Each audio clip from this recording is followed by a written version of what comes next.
திருப்பரங்குன்றத்தில் கார்த்திகை தீபம் ஏற்றிய பிறகு மீண்டும் விளக்கு ஏற்றக்கூடாது.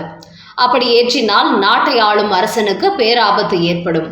திருமந்திர ரகசியத்தை வெளியிட்டு மு.க.ஸ்டாலினுக்கு அதிர்ச்சி கொடுத்த சுகி சிவம். வணக்கம் நண்பர்களே. சென்னையில் வழக்கறிஞர் வாஞ்சிநாதன் என்பவர் எழுதிய திருப்பரங்குன்றம் தீர்ப்புகளும் வரலாற்று உண்மைகளும் என்கிற புத்தக வெளியீட்டு விழா நடைபெற்றது. அந்த விழாவில் ஆன்மீக சொற்பொழிவாளர் சுகி சிவம் கலந்து கொண்டு சொற்பொழிவாற்றினார். அப்போது அவர் பேசுகையில், திருப்பரங்குன்றம் தீபத்தூண் விவகாரம் ஆன்மீகவாதிகளால் மட்டுமே பேசி முடிவெடுத்திருக்க வேண்டிய விஷயம். ஆனால் அது அரசியல் நீதிமன்றம் என்று எப்படியெல்லாமோ போய்விட்டது. இந்த மண்ணை கடந்த காலங்களில் ஆட்சி செய்த ஆங்கிலேயர்கள், இஸ்லாமிய மன்னர்கள், பாண்டியர்கள், நாயக்கர்கள் ஒவ்வொருவருமே அந்த காலகட்டத்து சுவடுகளை விட்டு சென்றார்கள். வரலாற்றை திரித்து பிரச்சனையை ஏற்படுத்த வேண்டும் என்று நினைப்பவர்கள் ஏதாவது ஒரு வகையில் ஏற்படுத்தி கொண்டுதான் இருப்பார்கள்.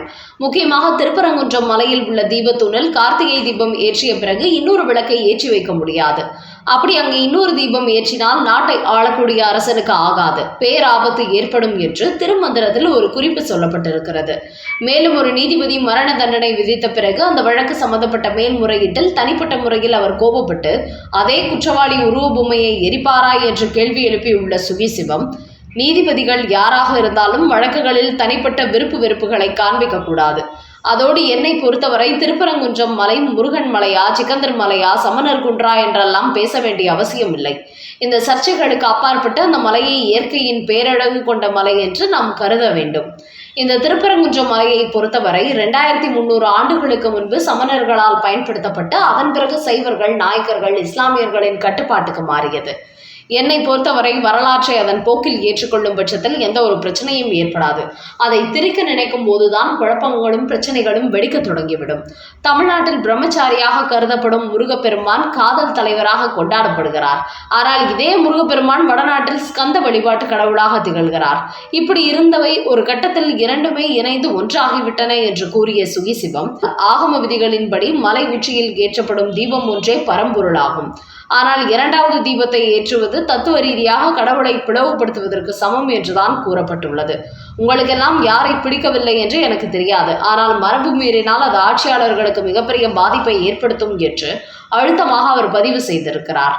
முக்கியமாக ஆன்மீகத்தை அரசியல் ஆதாயத்துக்காக பயன்படுத்துவது இறைவனை அசிங்கப்படுத்தும் செயல் என்றும் அவர் கடுமையாக சாடியுள்ளார். இப்படி திருப்பரங்குன்றம் மலை தீபத்தூண் விவகாரத்தில் தமிழக அரசு ஏற்படுத்திய சர்ச்சை, நீதிமன்றம் கொடுத்த தீர்ப்பு ஆகியவற்றை கருத்தில் கொண்டு சுகி சிவம் பேசியுள்ள இந்த விஷயங்கள் சோசியல் மீடியாவில் வைரலாகி வருகிறது.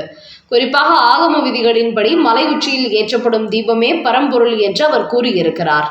அது மட்டுமின்றி திருப்பரங்குன்றம் மலை உச்சியில் உள்ள தீபத்தூணில் தீபம் ஏற்றிய பிறகு மீண்டும் இன்னொரு தீபம் ஏற்றினால் நாட்டை ஆளக்கூடிய அரசனுக்கு ஆகாது என்று திருமந்திரத்தில் சொல்லப்பட்டுள்ள ஒரு கருத்தையும் கூறியிருக்கிறார்.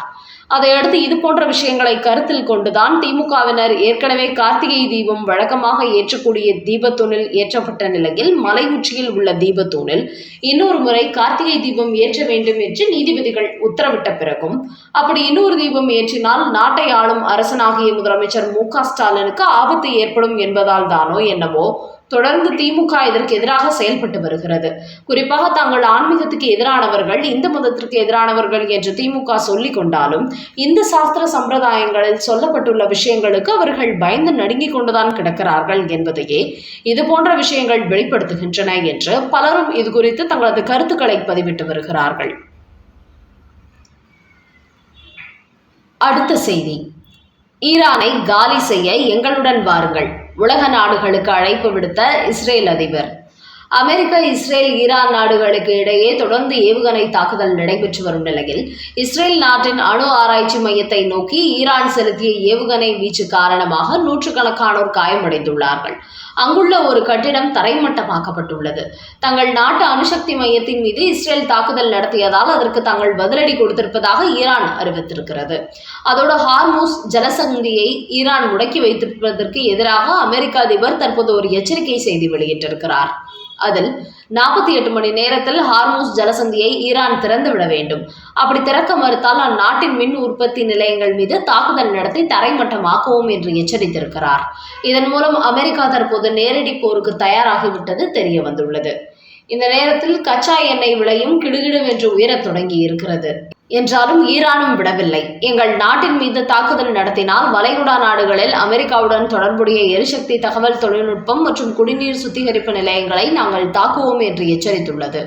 இதன் மூலம் அமெரிக்கா, ஈரான் நாடுகளுக்கு இடையிலான மோதல் அதிகரித்துக் கொண்டே வருகிறது. குறிப்பாக அடுத்த கட்டமாக இது அணு ஆயுத போராக கூட வெடித்துவிடும் என்று உலக நாடுகள் தங்களது அச்சத்தை வெளிப்படுத்தியுள்ளன. அப்படி ஒரு அணு ஆயுத போராக வெடித்தால் மனித குலத்திற்கு ஈடுகட்ட முடியாத பேரழிவை ஏற்படுத்தக்கூடியதாக அமைந்துவிடும். இந்த நேரத்தில் இஸ்ரேல் அதிபர் நெதன்யாகு ஈரானுக்கு எதிராக எங்களுடன் இணையுங்கள் என்றும் உலக நாடுகளுக்கு ஒரு அழைப்பு விடுத்திருக்கிறார். இஸ்ரேல் நாட்டின் மீது ஈரான் ஏவுகணை தாக்குதல் நடத்திய பகுதிகளை பார்வையிட்ட நெதன்யாகு ஈரான் நாடு இஸ்ரேலுக்கு மட்டுமல்ல, ஒட்டுமொத்த உலக நாடுகளுக்கும் ஆபத்தானது. இதை அவர்கள் கடந்த 48 மணி நேரத்தில் நிரூபித்துள்ளார்கள்.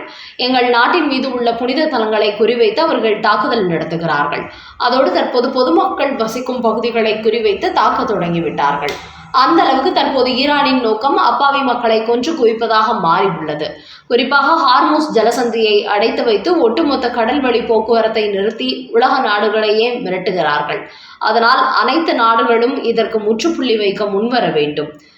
ஈரானை இப்படியே கண்டுகொள்ளாமல் விட்டால் ஒட்டுமொத்த சர்வதேச நாடுகளும் மிகப்பெரிய பொருளாதார சிக்கல் ஏற்படும் என்றும் இஸ்ரேல் அதிபர் நெதன்யாகு தெரிவித்துள்ளார்.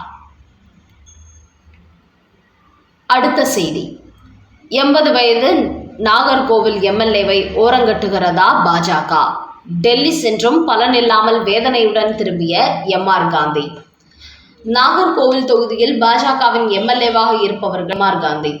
இவர் நாகர்கோவில், கன்னியாகுமரி, கொளச்சல் என 5 முறை தேர்தலில் போட்டியிட்டு தோல்வியடைந்தார்.